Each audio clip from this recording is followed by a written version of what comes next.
تاریخ کا وہ کردار جس کے خوف سے دنیا لرزتی تھی، جس کی وجہ سے تقریباً 5 کروڑ لوگ لقمہ اجل بنے، جو دوسری جنگ عظیم کی شروعات اور اختتام کی وجہ بنا، جس نے دنیا سے بہت سارے یہودیوں کا صفایا کیا۔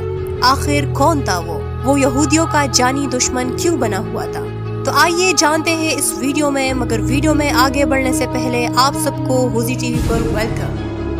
ایڈولف ہٹلر براؤناؤ آسٹریا میں 20 اپریل 1889 کو پیدا ہوا۔ اس کا بچپن محرومیوں میں گزرا، اس کا باپ اس کے بچپن میں ہی فوت ہو گیا تھا۔ ہٹلر ایک اچھا طالب علم تو نہیں تھا، مگر بعد میں ایک جینیس اور کیرزمیٹک لیڈر ضرور بنا۔ پہلی جنگ عظیم میں ہٹلر ایک کوریئر کے طور پر کام کرتا تھا، جس میں اس کی آنکھیں بھی ایک خطرناک گیس کی وجہ سے شدید متاثر ہوئی، مگر علاج کے بعد اس کی بینائی ٹھیک ہوئی۔ مگر اب ان آنکھوں میں جرمنی کے دشمنوں سے انتقام کی آگ سلگ رہی تھی۔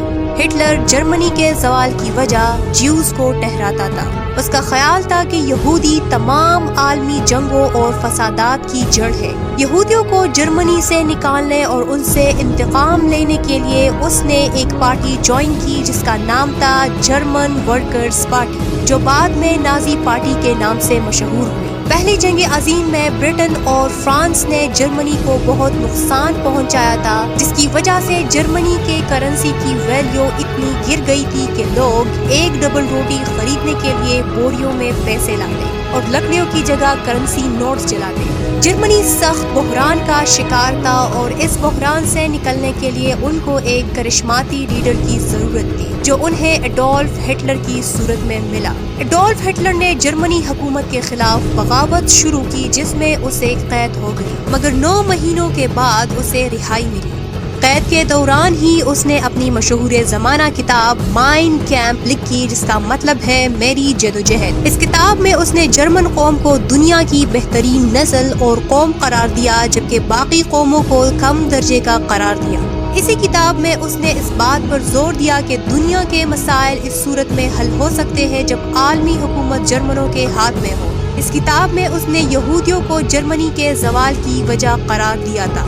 ہٹلر نے عوام میں اپنا امیج بہتر کرنے کے لیے یہ مشہور کر دیا تھا کہ وہ ایک سادہ شخص ہے جو سگریٹ، شراب اور گوشت سے دور رہتا ہے اور ویجیٹیرین ہے۔ ہٹلر کے خوف سے نازی فوج چپ کر سگریٹ پیتے تھے۔ یہ اور بات ہے کہ ہٹلر خود چپ کر افیون کا نشہ کرتا تھا۔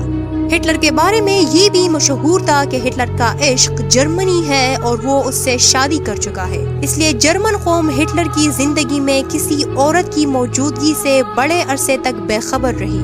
30 جنوری 1933 میں ہٹلر کو جرمنی کا چانسلر بنا دیا گیا۔ ہٹلر کے یہودیوں سے شدید نفرت اور انتقام کو بام کر ایک 52 سالہ یہودی فرار ہونے میں کامیاب ہو گیا، جس کو بعد میں اسرائیل کے صدر کی پیشکش بھی کی گئی، مگر اس نے اس کو ریجیکٹ کر دیا۔ یہ 20ویں صدی کا سب سے بڑا سائنٹسٹ البرٹ آئنسٹائن تھا۔